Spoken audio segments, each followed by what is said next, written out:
I hope you have your walking shoes ready because Jamaica just banned ride-sharing apps. No more Uber or InDrive. I'm Kalilah Reynolds, founder and CEO of Money Media, Money News Made Simple.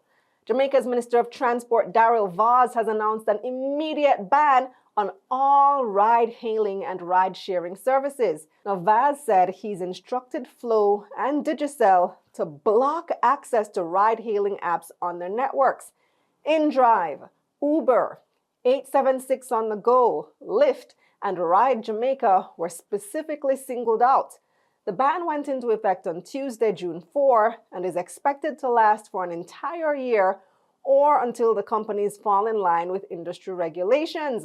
The issue with that is there are no set regulations, no laws specifically to ride hailing.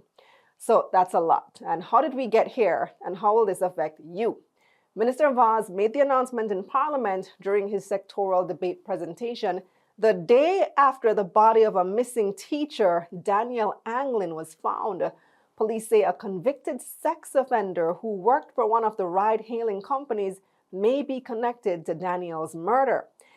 And it's not the first time that specific company has been implicated in a crime.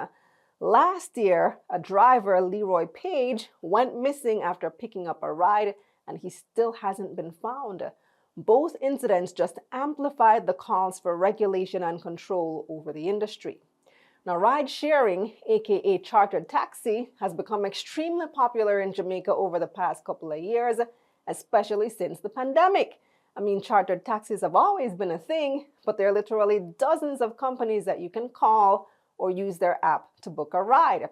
And the more the industry grows, the easier it is for bad actors to slip in and commit crimes. Minister Vaz went as far as to say these ride-sharing apps have been a national security concern. And I'd like to point out that in addition to the government concerns about safety and security in this environment, there are issues relating to undercutting in the market where lower fares are charged. And that impacts on the tourism, the economy in general, and the threat of other issues such as money laundering and terrorism. Vaz said the Transport Authority will meet with the local companies this week to discuss the next steps.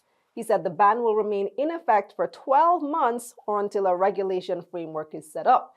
And of course, not everyone is happy about this. 876 on the Go has released a statement calling the ban unfair, especially since they've been vetted by the Transport Ministry and even partnered with the ministry on projects before. Uber had also previously expressed willingness to work with the government to craft the regulations. Now it's just like the good have to suffer for the bad. Speaking of which, the minister only named 5 companies. So does that mean that all the other companies like On Time and Travelers, Moretech get a free pass and can continue operations? Some of these companies, even though they mainly operate through dispatch calls, also have apps, so they would technically fall under the definition of ride sharing. And this goes back to the heart of the problem. Without proper legislation, a lot is left to open interpretation. Vaz said that the ministry has the right to reinstate companies that comply with local laws before the ban is lifted, and that's the bottom line. Now, I want to hear from those of you who use these companies regularly. How do you feel about this news? Was the ban necessary, or is the government overreacting? Let me know in the comments. Subscribe to my newsletter for money news like this straight to your inbox. Click the link up here or in the description below. Let's get this money. Let's get this money.